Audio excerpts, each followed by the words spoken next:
Hey, how you doing? I just love that funky music. How is your weekend so far? Have you had a nice time? I realise I've got my bra strap showing from where I've been sunbathing in the garden. Anyway, let's get on with today's show. So today's show is all about the week ahead and also to have a good look at what's going on in the lives of three different people. Now, I should just say, in fact, before I get going, let's just see what comments we've got. I'd love to know where you're listening in from, what your name is, where you're from, and what you like about astrology. Let's have a bit of a chin wag. So we've got a couple of people writing in. Oh, Nikki from last week. Can you take a look at mine? I'm interested in how you see Lilith square Uranus and Lilith conjunct midheaven in Scorpio aspects. I've also got Gaining Wisdom with Great Falls, Montana, 6:34 p.m. Stew.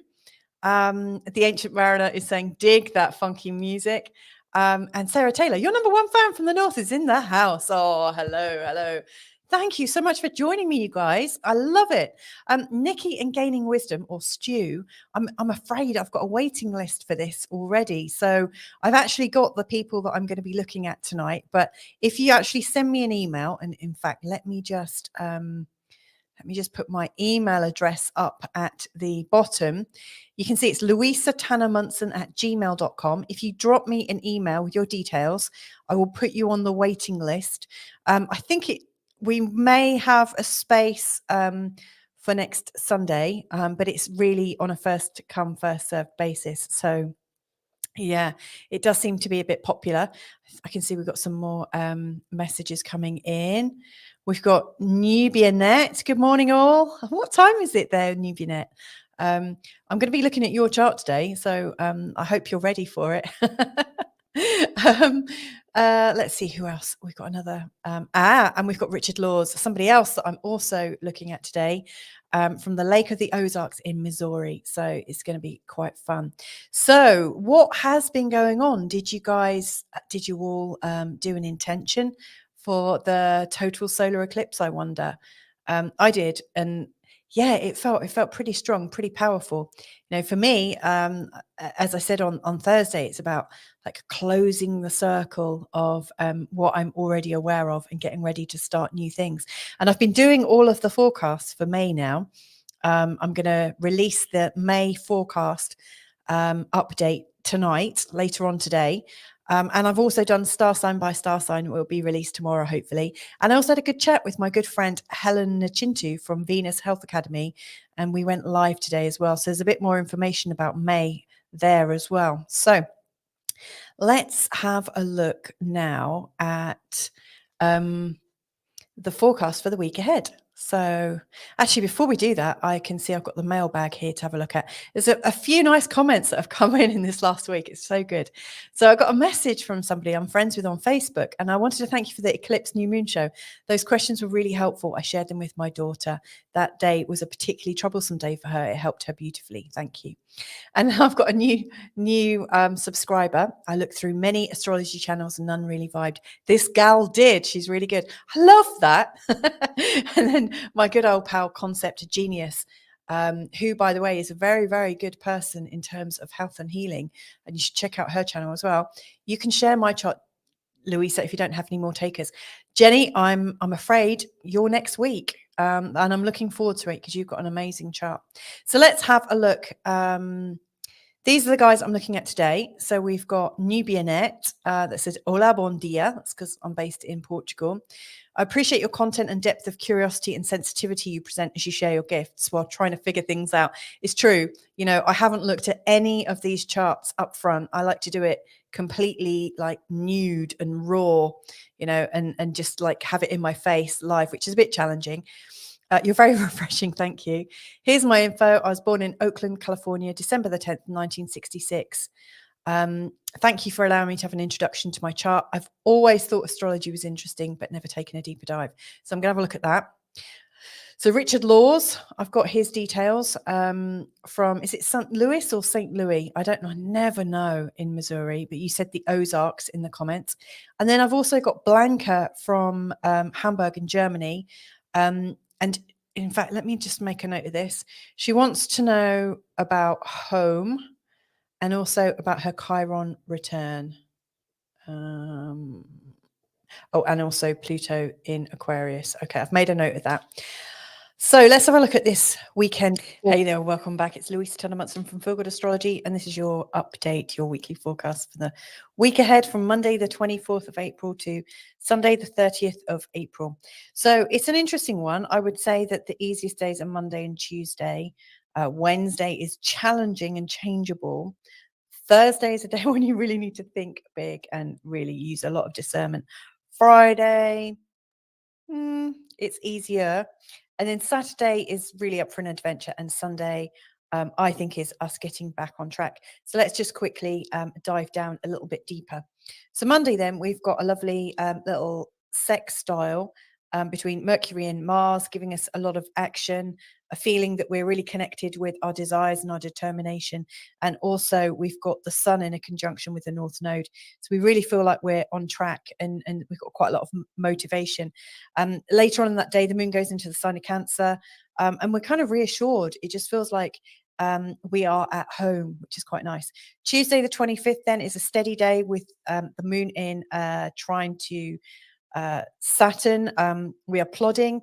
We're feeling very, very sort of emotionally balanced. We're not going to get riled up very easily. It's also very good for relationships. We've got a lovely Venus sextile Chiron aspect, really enabling us to find peace and connection and flexibility with the people that we love. Wednesday then is changeable. It's like 4 seasons in one day, or should I say, yeah, 4 seasons in one day. The moon makes a series of connections to different planets. So first of all, in a conjunction to Mars, and we're feeling very active and determined and fiery. Then later into a square with Chiron, where we're feeling a bit insecure. Straight on to a sextile with Uranus, and we're feeling inspired. And then, oh, it's 5 actually. And then later on into a square with Jupiter, and we're feeling quite frustrated and really like trying to work out how to move forwards. And then later on in the day, we kind of give up when we've got this lovely connection with Neptune, and like, yeah, we give up. We've got this trine to Neptune. We're feeling intuitive, feeling like we just want to rest and be at peace. So my advice right at the end of the day is have a lovely, beautiful bath with some great salts in or something like that. Anyway, Thursday is a really big day. Really think before you speak on Thursday. We start it off with a Venus semi-sextile with Chiron, and so we're really, I think we are starting to make progress with any big problems that we've got in terms of our relatedness to others. The moon moves into the sign of Leo, and we are naturally wanting to be a bit more prominent. We're naturally wanting to have a bit more fun and be quite creative. And then we have this opposition with Pluto, and things suddenly get very intense. And we get this feeling of power conflicts, because at the same time, we've got Mars in a square to Chiron. And with that, there's almost like, I guess the old adage, hurt people hurt people. So, you know, we've got, if there's any hurts in you, they're likely to come out and kind of be lashed out at other people. So really, really think before you say anything on Thursday, because it's really easy to create a situation that you probably wouldn't have done under any other circumstances. It just feels like people are losing their rag a little bit. On Friday, the 28th, then we've got, again, a little feeling of progress. It feels like the moon is quite we want to reconcile a little bit. The moon in a trine with Chiron is really showing how we are wanting to make amends and to feel quite healed. We're really seeking that. And then it squares later to Uranus, which feels a little bit shocking, a bit like we need to get out and we need to be free, we need to be independent. So it's almost like if anyone tries to put anything on you, that's it. We're like out of there. Later on, it gets a bit gentle as the moon sidles up alongside Venus in a lovely sextile. So it feels a bit gentle and kind. Over the weekend, then the 29th, which is a Saturday, we've got a lovely, easygoing, optimistic energy between the moon and Jupiter. And at the same time, the moon is moving into the sign of Virgo. And we've also got this sense of a big adventure with Mars in a sextile to Uranus. So get out there and do something active, do something that challenges you, and something that's a bit unusual. That sounds great. Last of all, then, Sunday the 30th, we've got a kind of plodding day. We might be feeling a little bit underwhelmed, with the moon in opposition to Saturn. However, we are quite balanced. Maybe we're just seeing things without the rose tinted glasses on. We've got this lovely trine between the moon and the sun, which shows us that we're quite balanced and kind. And finally, we're feeling a bit more talkative with the conjunction with Mercury. So that's the week in 5 minutes. I hope you found that useful, and I look forward to connecting with you real soon. Bye for now. Yep, I'm connecting with you even sooner than that, so you don't have to wait that long. Anyway, we've got a few more comments coming in, so I'll just share those before I look at the live forecast for different people. So Nubinet is sharing this 10 a.m. in the morning. She's had a passport picture taken again because she's coming over to check out Portugal. And I'm in the grocery store. Usually I'm on the couch at this time. And why not, eh? It's Sunday. Ancient Mariner, you cheeky bugger. The green hair really suits you. Yeah, I am waiting for Mr. M, my partner in crime, to build a set. We've been talking about that. So let us know, Ancient Mariner, what you think we should have on our set. It's going to be a shared set as well, so it's going to be interesting. And he's also saying, what is the reading for the royal coronation in the UK? Well, that's a fantastic question. I'm actually going to do a separate recording for that. But it has left a few astrologers kind of scratching their heads because it's really quite a poor day. There's nothing that outstanding about it. Mercury's retrograde. I mean, why would you enter into any job of that magnitude when Mercury's retrograde is absolutely beyond me? It's the day after a big eclipse as well. I know these royals do. I'm aware of babies coming out around the eclipses. Like the royals do use astrology. I know that much. Yeah, I'm not entirely sure. I've seen a couple of videos that other astrologers have done saying, "Yep, I'm really not sure about that." But I'm going to have a look at QE2, so Queen Elizabeth II's coronation and her birth chart combined, and I'm going to have a look at Charles's birth chart and his coronation. The way I see it is, it looks to me like they've picked a terrible time because they don't expect him to stay in that job for very long. That's what it reads like to me. It doesn't look like a very good omen for him, put it that way, for that job that he's waited all his life for. We've also got the Global Noble saying, good evening from Lisbon. Good evening, Bonoit. It's lovely to see you. And then we've got AS. Hi, Louisa. Lovely to see you. I don't know why I went all high pitched there. I don't know who AS is. Let us know. Where are you from? And do I know you, just in case I should give you a bit of a better hello? Right, it's probably time to start having a look at the charts that I'm going to share. It's funny, when I got this message saying it's 10 in the morning, I thought, oh no, I've got the wrong time for her birth chart. But whew, I was just about to do some real-time editing of a birth chart. AS. It's Anna. Oh, hello. I do know a few Annas, being in Portugal, so it's lovely that you're here. You got a name check a minute ago. I read out a little bit of that thank you message you sent me. And thank you, Gaining Wisdom, for your gift is coming from Good Morning Portugal. We've got Helen Davis. Hi, I'm from Gloucestershire in the UK. Nice to meet you, Helen. Thanks for joining me. And the Ancient Mariner, a terrible time. They picked a terrible king, and let's not even get started on his lady consort. Yes, I'm sure you've all got a view about it. The funny thing is, because I'm sat here in Portugal, the whole coronation thing had just like kind of slipped by me. I just haven't really, I don't really follow the tabloids in the UK or watch any programs or chat to anyone in the UK about what's going on back there. And then I thought, oh crikey, I should have paid that some attention. So yeah, I will be recording something special about it, and it's kind of a bit exploratory and a bit sort of just for fun. I'm not a real expert on coronation charts, so I am just going to compare it to that of his mum and see what happens. But anyway, let me see if I can I need to share the folder with the charts in for today and have a good look. Let's see if I can find them. 1 second. Let's get rid of that. Hopefully that's going to show up now. Yes. Okie dokes. So I'm going to have a look at these charts. Right, let's get them on the screen. Let's take off that email address because that's going to get in the way. Or maybe not. But anyway, let's have a look. I'm hoping you can see that, Karen. It's you I'm talking to first of all. Now, because I know Karen is about to move to Portugal or is considering moving to Portugal, I thought I'd have a bit of fun.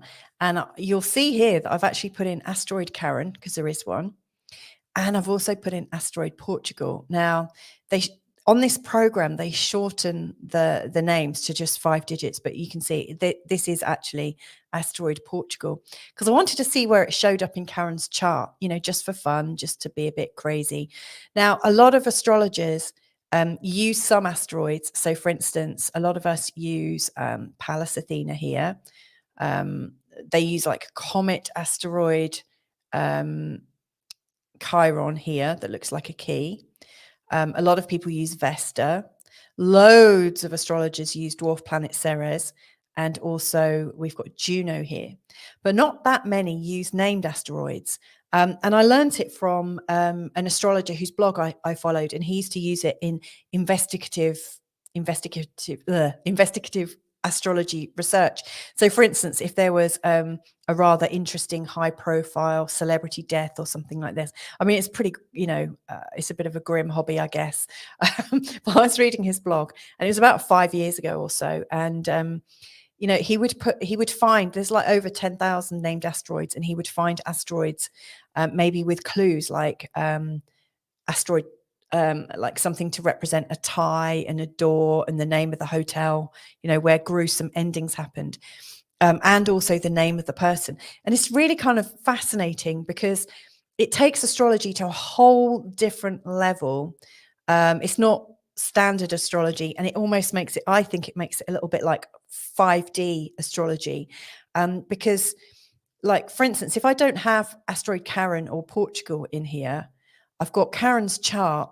But like, if she told me she wanted to understand the potential for her in India, for instance, I could find out where asteroid India was, or there isn't one for Spain, but I could look up asteroid Madrid, or I could put in an asteroid to do with America, or anything, in fact. For instance, if you are interested in buying a house, there's an asteroid house, there's asteroid talent, there's loads of different asteroids. And I just think the name of the asteroid carries a vibration with it, because what I've learned from using asteroids as well as the standard planets is you can use the birth chart hundreds of times, thousands of times. It gives you more almost like authorship. You can look at a chart from a much different and altered level. Now, obviously, you've still got the planets to use, but it's really quite a powerful tool, and it is for fun, So, like, I did get a comment from somebody recently. Why would you use asteroids? There's no real density, blah de blah de blah, loads of stuff. But he was missing the point. And the point is, it adds an intuitive level. It's there as a marker to represent a bit more of a story. And what I've come to realize is that everything has a vibration, and it's almost like things are written ahead of time. Like people that believe their whole life is mapped out for them before they come here.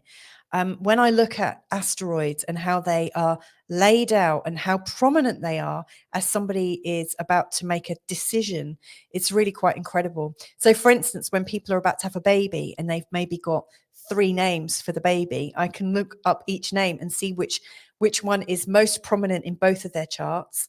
And I can also see where the asteroid is at the time of the baby's birth or near the time of the due date to see which one is rising.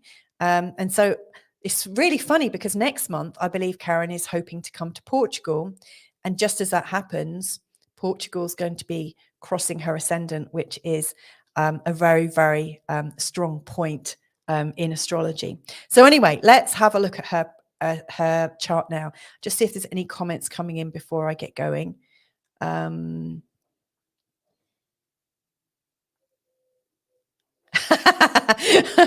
I've got a comment that says, note for Louisa. in brackets, don't read this out. Okay, I'll shut up and listen now. Fascinating stuff, way above my pay grade. Well, thank you very much, Ancient Mariner. You know what? You can write as much as you like, because it's my choice whether I read it out or not. And you know, if it's funny, I probably will. And Gaining Wisdom saying, no problem, good luck. Okay, right, let's get going. So let me get back on that screen so you can see my mouse. So I'm looking at Karen's chart, and like I say, she's wanting to move, and she's very interested in Portugal. And like she said in the comments earlier, she's just got a new passport photo. So there's lots of things going on for her. Now, what I'm going to do is look at her chart in terms of big moves and changes, and also a little bit more about her character and what might suit her. Now, it's kind of interesting. I was just saying on a different show that when I do these like pop-up astrology sessions, often there's things that link all three people that I talk with, or there's a common thread, a common problem or something. One thing I've noticed today is that 2 out of 3 of them are Sagittarians, and I'd be very interested to check out the chart of Richard Laws to see if there's much Sagittarian in there. But anyway, so the first thing I noticed really about Karen's chart is she's born right before the new moon. And what this means is she's actually born into the waning moon phase, and the waning moon phase is about getting everything sorted. It's about getting rid of a load of stuff. It's about neatening up her life. It's not necessarily a life where she's growing things all the time and starting new projects. If anything, she's very good at tidying things up, even though she's a Sagittarian. I have to premise that. You know, she's really kind of trying to coalesce and have things take shape and have things take form, which is really fascinating as well, because she's also got her ascendant in the sign of Pisces. So it's funny actually, Karen, because I'm a Sagittarius with my moon in Pisces, and you've got your ascendant in Pisces. So I understand the Sagittarian and Pisces energy together. It makes you really a quester, somebody that's questing for life, questing for meaning, especially with this ascendant in the sign of Pisces. Now, both Sagittarius and Pisces are ruled by Jupiter. Now, one significant thing that's happening this month, in fact, on the 16th of May, this coming month, is that Jupiter here is about to change signs and go into the sign of Taurus. And that change in its own right is going to kind of turbocharge us Pisceans and Sagittarians. Is kind of moving us on to a new level. It's giving us a bit of a shift in our energies. But it's fascinating that your ascendant is here in the sign of Pisces, because you've got Saturn, which is the planet to do with form and taking shape and getting things legal and working with authorities. It's about to cross the ascendant. It's not quite there yet. And in fact, I'm just going to look to see when it does. In fact, it's coming really close to your ascendant, like on your ascendant, over this very, very special spot, right in mid-June, which I believe is when you're taking your trip. And then it goes retrograde. So it's like giving you a good taster. And then it's moving backwards into the 12th house for you to mull things over. Now, when Saturn moves very slowly, it takes approximately 29 years to go all the way around. Now, Karen, without revealing your age, but the mathematicians that are watching will get a feel for this. You're coming up to what's known as your second Saturn return, when Saturn aligns here with your birth Saturn. And it's a very, very strong time. It's a time when we really release ourselves from any limiting circumstances and that we start over again. And obviously we can start over any day that we like, you know. We're always going into new phases, but the Saturn returns are really, really strong. For instance, when lots of people seem to go through a crisis of responsibility around about the age of 29 to 30. So, for instance, what do I mean by that? It's like our responsibility levels change. And so a lot of people that have had a very, very stable life up until the age of about 29, they tend to release a lot of that stability around the age of 29, because they realize they've built themselves a bit of a prison. And so they go through this release mode, and then they take on responsibilities that they want. So a lot of people either come out of long-term relationships and really stable jobs around that time, or they do the other thing, which is take on responsibility. So I've got loads and loads of clients that became parents around their Saturn return, and they're going through their second Saturn return now, just as their first kids are going through their Saturn return. It's a really, really strong time, and it's like a rite of passage. Now, why am I telling you this? I'm just tracing, look, you can see I've got my ephemeris here. I'm just looking real time to see when Saturn comes back and crosses this point for good, because it's almost showing you that you're like saying goodbye to a life and moving on. And here's the thing, February 2024, Saturn is crossing over that point again. Now, I understand that you're really wanting to move and to create a new life for yourself. I don't know if you're considering other countries. I mean, I've never met you or spoken to you face to face or anything like that. So it might not just be Portugal. And I'm guessing you're serious because I think you're coming out on a tour. But what it looks like to me is that you're coming out in June to give it a really good look around. And then you'll be going back and mulling things over to make a more permanent move next Feb. Next Feb looks really, really strong. Now, later on, I'm just looking to see when you've got your Saturn return fully. And that is coming in around March 2025.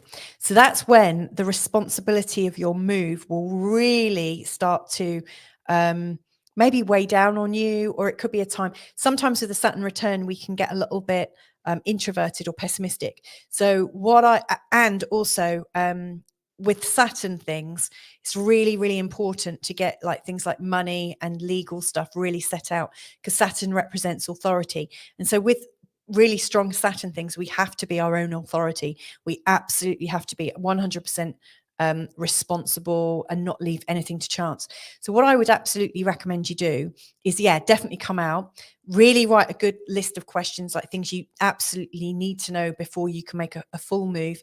Get some good pals, people on your journey that can support you with this. And then get everything in a row. But I would absolutely recommend, and there's more information why I need to share this with you. I think it's really important that you also have a purpose when you come out here. So you're not coming out just to have an easier life. I think it's really important that you've got something to occupy your mind, like a new passion, something you want to invest your time in, something that you're investing in that's going to create so much more for you, so that when you come over, you're not in a state of having too many options. Because with your Sagittarian nature and also with your Pisces nature, it can make us very unfocused and very interested in everything. And whilst that's good, we can feel very lost. And so when something Saturn-y comes by, it really highlights how lost we are and not how found we are. So I really think that over the next couple of years, it's important that you can find yourself and organize your life so that you're doing something that really matches your spiritual beliefs, your sense to your real desire to create something that makes a difference somehow, so that when you come over, you'll feel part of something, and that any feeling of being lost isn't really happening. Because here's the thing with the planets, it's a bit like a wave of energy. I'll relate it to when I was 19, I was working as a rep on a campsite, and we heard that there was going to be a typhoon or a hurricane, that's it, and lots of storms. And I was living on the west coast of France, and I was responsible for 30 tents and 30 families. And so, the first thing I did was reinforce the tents, and I didn't have enough tent pegs, so I used forks, knives, I used string, like tying it to trees and all sorts. I got everything away from the sides of the tents, did everything, to do with clearing up any potential danger. But then I thought, oh, okay, there's water as well. It's going to soften the ground and things are going to come out. I dug trenches. Now, if I had enough advance warning, and if I was a capitalistic person, or maybe if I had some lovely little, I don't know, blueberry plants that I wanted to water, I'd think, okay, there's a storm coming that's going to create extra water, which is going to be a problem. Let's see what we can make out of this problem. Okay, I'm going to make a soak away, and I would direct it to the thing that I want the energy on. And the planets are just like that. So Saturn, it brings in responsibility, it brings in form, it brings in purpose, which are all really, really good. And if you've got a project that needs you to enjoy being purposeful, then all of that Saturn energy can be put into that project and it doesn't need to bother you. But if you don't have something to put that Saturn energy in, you'll get the negative sides of Saturn hit you around the face. It will bitch slap you and you'll feel the pressure, which is another Saturn word, like crushing pressure, loneliness, isolation, and you don't want that. So I think coming out is great. Coming back, February looks like a strong time, but that's just on my first look. And I think it's really important that you consider what you're going to need around February to May, June time of 2025, just so that you've got something to put all that Saturn energy in so that it doesn't bitch slap you. Now, there's another reason why I've said that, because all I focused on there is Saturn, and all of that information has just come out from Saturn crossing your ascendant, and that it's about to match, it's going to return to your Saturn. You're also born at a time, and you might choose to look back at this video that I did. I think it was my second Feel Good Astrology show, where I looked at the millennial astrological patterns. Now, obviously, you're not a millennial, but when I recorded that, I said there is a astrological pattern from the 1960s that has a lot of these things in. And so I recorded a little bit about people born between 64 and 67, because they've got this really unusual pattern where they've got Saturn and Chiron, and they've also got Pluto and Uranus all in this very tight mix. And so when Saturn goes over this, it's also going to go over your Chiron. And that can bring up some of our insecurities, possibly some of our guilts about maybe leaving people behind, or maybe not being there for people when you need them or they need you.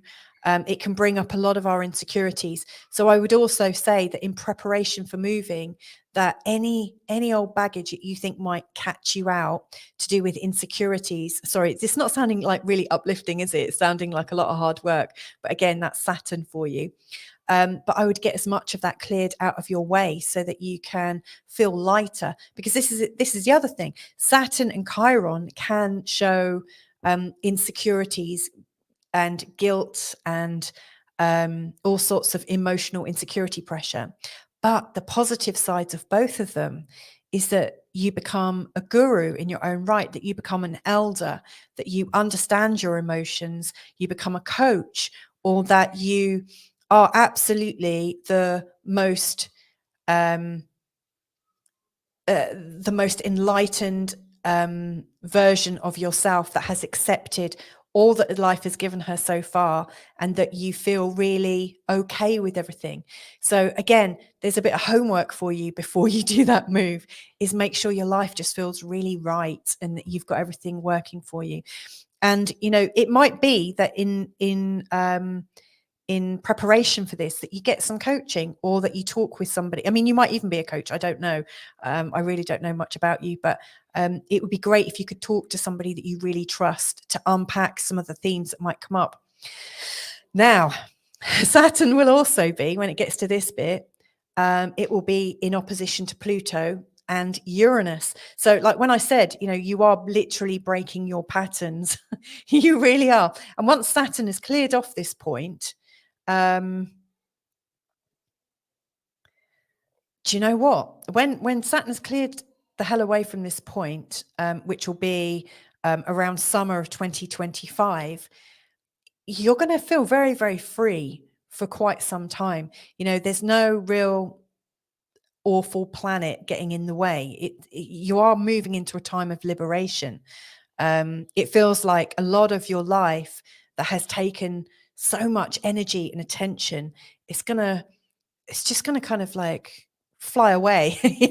I'm not saying that everything's going away, but it just feels like there's a lightness to you. So, when you consider, oh God, this all sounds so heavy, what I want you to focus on, apart from, just being in the now and feeling good about that, but just recognize that once you get past this point, life is going to be significantly easier. There's nothing that's really anything that comes up can be dealt with quite simply. But when Saturn goes in opposition to Pluto and Uranus, it's likely to pull up on some of the old things that you've done. So this generation, and I include my husband in this, he's born in the middle of this as well. Your generation have got this interesting need to run away when stuff gets really, really difficult. So when somebody appears to be imposing on you, you're out of there. And it does also feel in this generation that the parents were particularly severe. And so it's made it quite hard for a lot of people born in your time. And your sun and your Venus is also in this pattern. Not everybody born in this time has these really hard aspects to it. So I think you've probably moved around a bit, or had parts to your life that, some people just like live the same life forever, like they, I don't know, get married, have kids, and they live in the same town, they have the same job, or, they might shift up a gear or just slightly to the left or right, but they essentially live the same life. I think you've lived a few lives in your lifetime. And again, Saturn passing this point is really an indication that you're coming out of that time of needing to move on. And so you're coming into a time of much greater stability. That's just a brief look. Other things that I can see as big indicators of a shift is like you've had Uranus going over your North Node here. That's showing a need to break free from your old karma and to feel really liberated and inspired and excited. You've got Jupiter, like I said, is changing signs very soon. But I'm just going to check to see where Jupiter is by 2025 mid-year, because when Jupiter clears this sign, this part here of your chart, this angle here, by the way, represents the home. It's fascinating that asteroid Portugal is right on it. I mean, what are the chances of that? When I moved to Portugal, asteroid Portugal was crossing this. These angles here are super important to us. They're like our north, south, east, and west. So I'm just having a look into 2025. Right. Yeah. So if you were to move in February next year, I mean, there are indications that you really could move. But given that it sounds like there's also a challenge to find purpose, and what I've described, you might think, oh, I don't want to be in Portugal and that's happening. I want to be where I know everything in America. So another good time to move would probably be in 2025, when Saturn is cleared away from here. But I think you need to move when you're right to do it. But Jupiter is, April 2025 is a really special time, because Saturn clears this part, and then Jupiter, who's your ruling planet, is crossing this part of the home and going over Portugal. So I think I'm going to leave that there. And I hope to catch up with you another time, but I really hope that's useful for you. So let's see what's coming in. That's interesting. Isn't it funny that I said, I don't know anything about you. You might have other places in mind. Yeah, well, I can talk to you offline about France, if that's a possibility. I actually lived in France for 5 years. That's where I was during the old hurricane. And I only lost 1/10, so I was quite happy with my abilities there. We've got Colleen. Hello, Louisa. And Nubianet saying, this is Karen, by the way, Nubianet, that's her YouTube name. I know I'm a bit lazy. That's why I started preparing several years in advance. I love that. Richard Laws. I spilled water in front of the sink, so I mopped the entire floor. I think that he's just added something in. The timing of a comment could make it confusing. I think Richard's put that in terms of my comment about using the energy of something and the flooding of things and moving it on to a different part. Anyway, and Nubinet or Karen is saying thank you. Well, let us know if you've got any more questions, because I could probably just answer it just, now I've seen your chart. If something burning comes back, Karen, just let me know. So let's have a look at Richard Laws, who's just spilt water in front of him, and see what comes up for him. Okay. So Richard Laws. Okay, this is the first time I'm looking at this. He's born 25th of January, 1964. Okay. Richard, is there something that's on your mind at the moment that you'd like me to look at in particular? I'm flicking between the screen of looking at the comments and also at the chart. So I'm going to start reading your chart now for the first 5 minutes or so. And then if something else comes in, I'll add it in. Okay. So let's have a look. So Richard, you have got Aries ascendant and your sun is in Aquarius. Where's your moon? In Gemini. Wow. So you're very airy and you've got that, and you've got Aries rising. So it's like a fire air mix, which is quite interesting. Now, one of the things that I see really coming up for you straight away, and you're probably already feeling the energy of that actually, is Pluto. Now, Pluto, you might already know about Pluto. Pluto is sometimes known as the Dark Destroyer. It's a planet to do with transformation and control and power and absolute wealth. Pluto, if Pluto was a part of society, it would be the hand that's controlling the puppet of society. It would be the thing behind the scenes that nobody ever sees. It's behind the whole performance, controlling everything. Pluto's a very, very strong planet. And anyone that has had Pluto go over their sun, their moon, their ascendant. So, I mean, Karen, for instance, she would have had Pluto move over her moon, then her midheaven, then her sun, and then her Venus. All fairly quick. I mean, Pluto moves really, really slowly.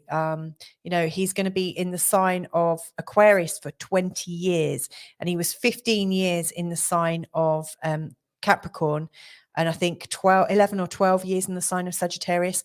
I've got a lot of planets in Sagittarius, and my ascendant's in the sign of Scorpio. So when Pluto went over all of this area, pretty much from my late teens to my mid-20s, I went through so many changes.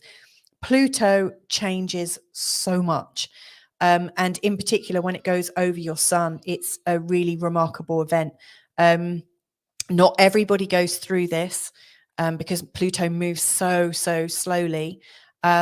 So for instance, the signs at this end of the zodiac, so your Taurus, your Gemini, your Cancer, your Leo, you're not going to, unless you live for another 200 years or so, you're not going to have Pluto go over your planets. However, you will have Pluto in opposition to your sun if you've got your sun down here, and that is pretty traumatic too. But Pluto, when it comes in, it shows the need for change. And in my experience, you kind of hear it whisper to you. So you'll be living your life and you'll be thinking, oh, I don't know, something a little bit off. What is it? Can't put my finger on it. And there's just this feeling that something needs to change and you're not quite sure about it. And a lot of us ignore that voice because we recognize that when we hear that voice and we accept it to ourselves and start listening to it, it actually means we do need to make a big change. The best thing to do with Pluto is to hear its call, but it's still quite early days. It is in conjunction with your sun already, but it's going to be a few years before it comes. In fact, let me just give you an indication of when Pluto is going to go over your sun. it almost reaches your sun in 2025, but then backs away from it. So yeah, Pluto comes after your sun. I would say 2026. I haven't actually printed out enough of the ephemeris to look that far ahead yet. So it's not an urgent thing, but it's coming, and it's quite a big life change. So it could be about your when are you born? 64. So yeah, I mean, it could be about how you want to spend the next 10 years. Obviously, I mean, I don't know if you're retired. You're a bit early to retire from a British standards, but in America, I hear of people retiring in their 50s. So it may well be that you're thinking about slowing down or doing something that really, really works for you. It's coming into now. It was in your 10th house, and over the last 5 years, things have probably changed in terms of your career as it came out of the 10th house and into the 11th. The 11th is a lot more collaborative. It's a lot more about friends, peers. It's also very much about groups, networks, and a little bit about activism, actually, because it's about groupthink and helping. So a lot of things that are captured in the 11th house, and I can see you've got your Sun, your Mars, and your Saturn there. People with a lot of things in 11th house have quite a strong social conscience, have also got a need to get involved in lots of different activities and things. So it wouldn't surprise me if you're thinking of keeping active, but maybe changing from working for something or yourself to working in such a way that like you might be asking yourself the question, how can I work in such a way that I solve this problem, or that I don't know, working with millennials or doing this or doing that. It's more about finding purpose.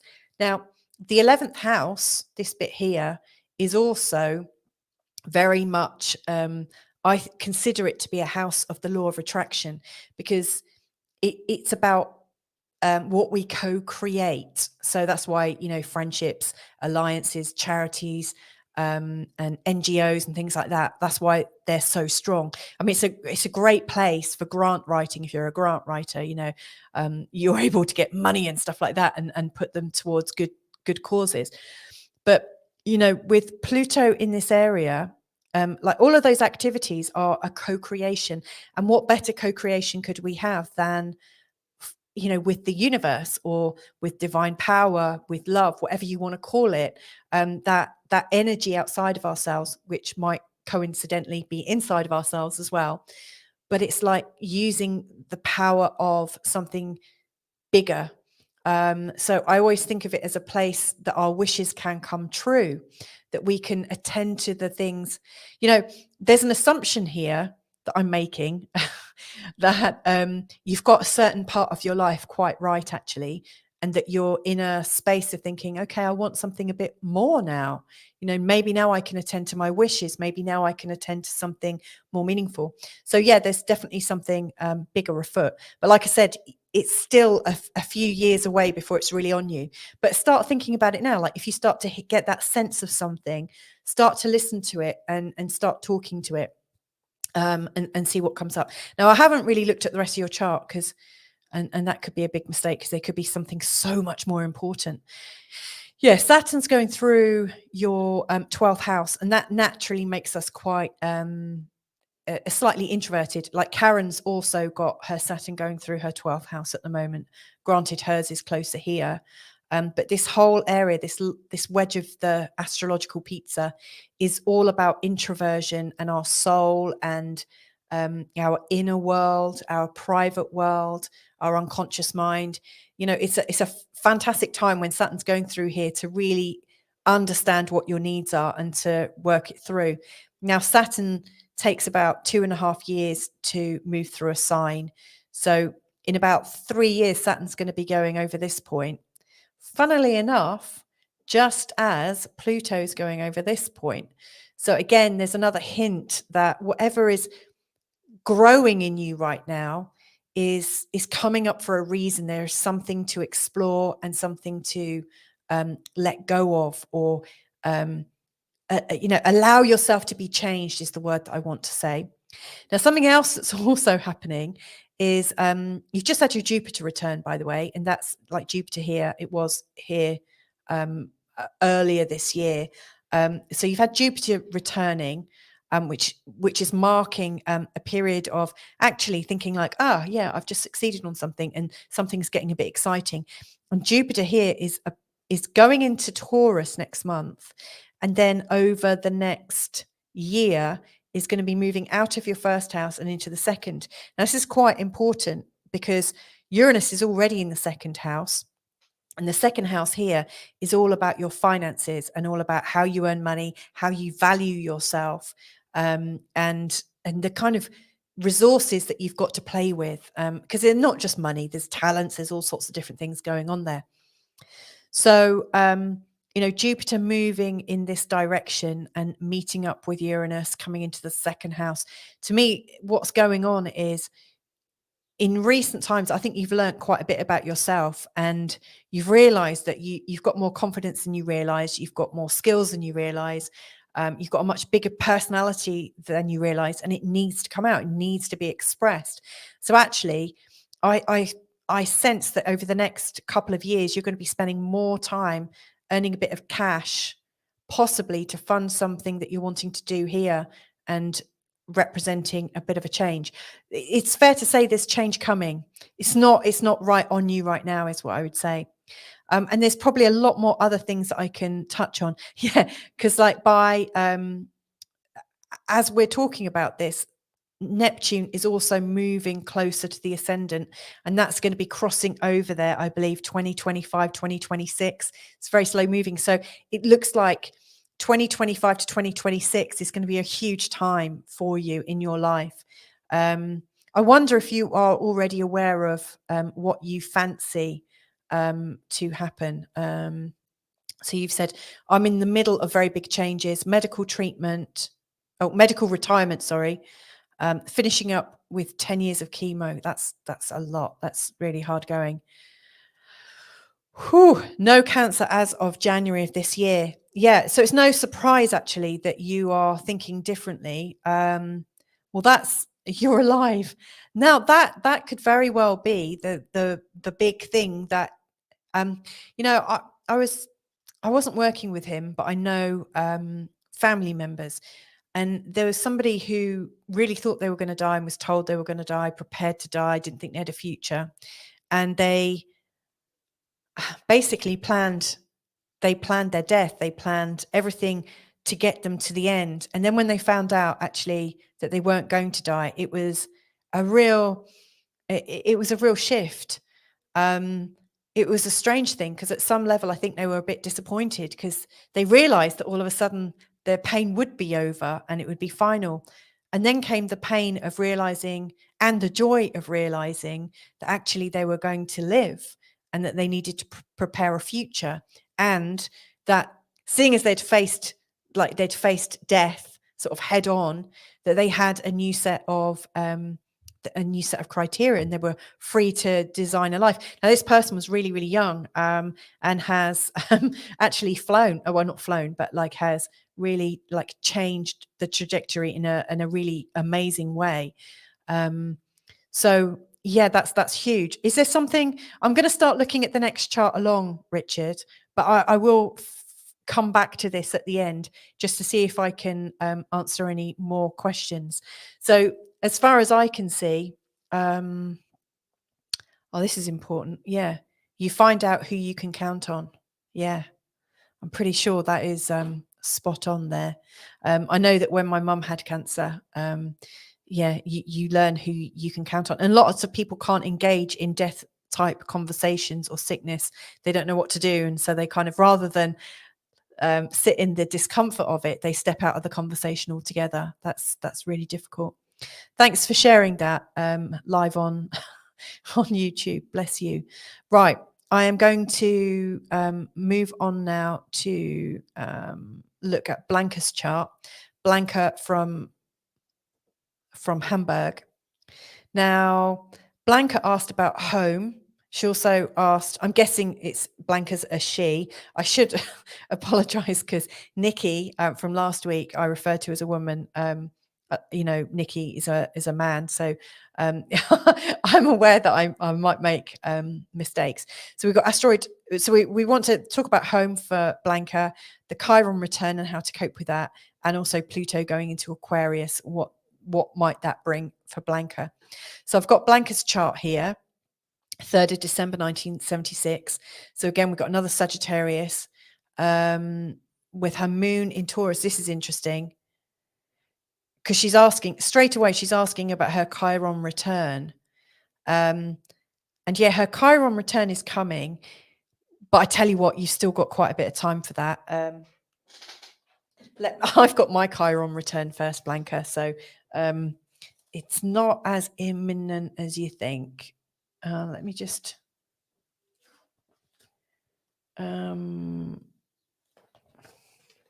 yeah, your Chiron return, it still hasn't got to its full return. Oh, hang on. Yes, it has. My mistake. July 2025, Chiron is right over your birth Chiron. So what I'm pointing at here is this green symbol here, Chiron, will be right over this Chiron here at the pretty much throughout July 2025. And through most of August. And then it goes retrograde actually on where your Chiron is. So it feels like in terms of how you manage it, this is a really good question, Blanca, because as you probably know about your birth chart, your Chiron, which is we know him as the wounded healer, and Chiron is in a conjunction with the descendant. The descendant represents our partnerships, our relationship, how we project onto others, how others project onto us. It also shows the kinds of people that we attract into our life. Now, the wounded healer, I can only talk from my own experience. My Chiron's here in the 6th house, but when my husband and I got married, we married with Chiron in our wedding chart in a conjunction on the descendant. And for the first 6 years or so, everyone that came into our life was really hurt, really damaged, really struggling. And we found ourselves in coaching roles. We both do work as facilitators and coaches, and we work closely with people. And now we've got a handle on it. We're attracting much more together people that want to look at things and ask us to look at things and don't kind of attack us for it. A bit like how wounded animals might sort of fight back when you're trying to help them. There can be a bit of that going on when you've got Chiron so close to the descendant. You may well find lots of wounded people around you that kind of snap back at you. They don't like it. They come to you for help, you give them help, and then they kind of bite the hand that feeds them. Now, at some level, those patterns are likely to come up again. And I would imagine any childhood patterns that you haven't laid to rest yet will also come back. So in preparation for it, like I said, it's July 2025. If I was in your shoes, Blanca, I would work through as much as I'm consciously aware of that I still haven't got over. So bullying issues, favoritism issues, not being good enough is a huge one.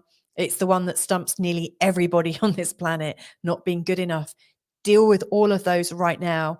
And keep working on them, keep working on them, so that as this comes up, because your Chiron is in such a strong position in this conjunction with the descendant. Because if you've got anything unhealed in yourself, which is like pretty much everyone, whatever's unhealed is likely to be projected back onto you through the people that you meet. And as the Chiron return comes up, and I'm talking from experience, where I have unhealed things going on, the patterns that come round again and again and again get worse. It's like life is knocking and saying, "Are you listening? Seriously, if you've still not learned that yet, for God's sake, wake up." And right now, like the door is going, like it's really, really loud. So really do, like, if you can, I know it sounds really boring to do a bit of homework and everything, but like write a list of all the things that don't feel good. I mean, you shouldn't have to think too hard about it because you're probably already starting to connect into things, because it's funny, isn't it? So you're in your late 40s or mid to late 40s. I'm in my late 40s. I'm a year and a bit ahead of you. We start to realize how we're aging, how we don't quite look the same as we did, how maybe our fertility is changing. There's all sorts of different added things that are going in, and we might be thinking more about our mortality, and like if we've relied on looks or our body shape or anything like that, can we still rely on it? Our whole concept is changing in quite a big way. And also we've got the opportunity to get ready for, and I don't mean to offend you in any way, shape or form, but we could use this time to prepare for the rite of passage of cronehood. Now, I see cronehood or eldership as something that, I might consider doing in my late 50s. But actually, the world really needs wise women right now. And, we are a little bit too young to be wise women, but we can be sisters. We can be guides on the side and get ready for it. Because Chiron also, apart from hurts, it shows teachers, it shows mentors, it shows where we can be a brilliant sage, where we can absolutely thrive. So whatever you're working on right now, you can become a master of it. So I would absolutely say, in terms of Chiron, become a master of your emotions, absolutely, so that as it comes, you're actually using the energy of the Chiron wave, not to bat away all these insecurities as they wash over you and drown you. In fact, what you're doing is going, wow, I see you, insecurity, and I'm going to raise you some mastery. And you say, yeah, okay, this was a great example of this. And you're like a living example of things that you turn around and you transform and you use to your advantage. So to reiterate, I would start now, because your Chiron is coming into an alignment with your descendant, then onto your Chiron, and then onto your moon in really quick succession. So, again, at the start here, I said, it wouldn't surprise me if we've got a Sagittarian pattern. Actually, the pattern from today's 3 charts, is that all 3 of you are going through a huge change that is already coming in, but is culminating in 2025. Isn't that fascinating? And you've all got the time to prepare for it and to really think about what you want. What this does is it puts you all in a position of choosing the future you want and learning now, like using this time. So Blanca, you're coming actually into a very strong time. And lots of astrology could scare the bejesus out of you by saying, it's going to be bad, it's going to be bad. But everything in astrology has a good and it's 2 sides of the same coin. You could go down the bad route, or you can use it, see it, observe it, and transform it. And that's what I see you doing. Now, your Chiron is already in a lovely trine with Mercury, and it's in a beautiful trine with Pallas Athena.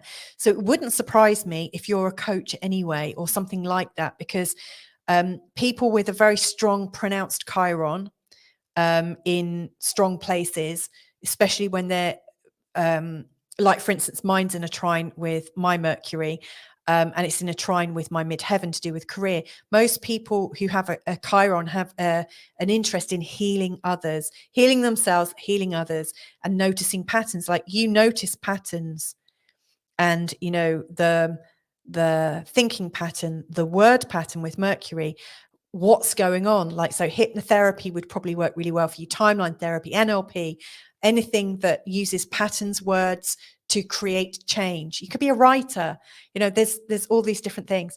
So that's definitely going on. Now, I put asteroid house in because you're asking about the home. Now, the ruler of your home is Uranus. This angle represents your attitudes to home. And I'm not surprised you're asking about it, because the ruler of your home is Uranus, and Uranus has been going through the 7th house. And you've recently, in the last couple of years, had Saturn going through this area, which has probably created lots of housing inquiries, like, you don't quite feel at home, you're not in the right place, how do I feel more secure? And then you've got Pluto coming up over this angle, and this is really big, showing that in terms of your home, you may not be in the right place. Like Pluto coming up to here is showing a release of the identity of the home that you have. Now, again, Pluto won't be here until July 2025, which coincides with what Richard's going through. Like his sun is at 3 or 4 degrees, so it's happening at roughly the same time. So Pluto, you've got a couple of years to really make your mind up, but you'll probably be feeling it coming in like that whisper in your ear. There's change on the way. So really, really think about it. In terms of the right house for you, I don't know, but right, asteroid house is in a conjunction with the anti-vertex. It's in a trine with Vesta, showing it has to feel really truthful to who you are. So wherever your perfect house is, it has to feel like it's in alignment with your views, your values, your visions on life. And asteroid house, it also feels like it needs to be a place where love is obvious and where it's okay to really show love and be love, and it needs to be somewhere where you can communicate as well. Asteroid house is in the sign of Scorpio, which is very transforming. So it might be that you're looking to go somewhere like a different culture. I mean, I don't even know if you're actually in Germany still, but to me, it feels like it's important to examine the house a little bit further. I've included Pluto in Aquarius as well, but the house thing I would explore a bit more. I haven't really got full time to do that today, but I think something that matches your sense of inquiry. So it might not be that you need to. It might not be that you move to another country or a location that's very similar to where you already are. What I'm getting is that you move somewhere that has a culture or a religion or a tradition that matches your spiritual values. Because I think there you'll either transform in such a way that you'll know yourself in a more beautiful way. It just feels like more of an unfolding. I think you need to go somewhere. I can't put my finger on it right now, but we can talk about this offline if you like. Let's just go back to Richard's chart one more time and just see, because I am up against it time-wise. Let's see if something else has come in. So Richard is saying, I'm alive. You find out who you can count on. My question is, would Nibiru affect all this? I'm not going to talk about that here, not because I haven't looked into Nibiru, but I haven't used it with astrology. So I might need to have a look at that. Could you use a chart calculator to backtrack for the effects of the Nibiru system? You know what? I've never practiced doing that. I could put it in if it's available on astro.com. I use mainly. That's something I wasn't expecting that question tonight. But probably, maybe, well, definitely you can put it in. I just need to know if it's available for me to put in. But a really good question. So I'll have to come back to this another time. The Ancient Mariner, all the best people are Sagittarians. I'm guessing you are then, right? Family Munson is saying, you are amazing. Great work tonight. And then Concept Genius, Botard, just tuned in to entertain me whilst putting the washing away. You know what? I'm so pleased that I'm good background info for you. Like while you're doing the washing, I like to listen to different things while I'm hanging my washing out as well. So that's great. I've got another meeting, so I'm going to have to shove off right now. So I'm just going to thank you for joining me tonight, and I'm going to leave you with the intro. Have a brilliant rest of day and see you next week. Again, if you want me to have a look at your charts, drop me a message. It's louisa.tannermunson@gmail.com. And there is a waiting list. If you're really keen for a reading before then you can always go to feelgoodastrology.com and also just book a reading. So it's entirely up to you. I'm getting rounds of applause and good nights and this, that, and the other. And I strongly encourage anyone who's loving Louisa's gifts to purchase a full reading from her. She's giving a lot more than a quick look when she does these charts, and it is worth it. Oh, thank you so much, Sarah. Go to feelgoodastrology.com. That's perfect. Thank you so much. I really am. You're feeling better. Good. I hope so. You're going to be okay. So anyway, I'm going to leave you the outro and see you another time. Bye for now.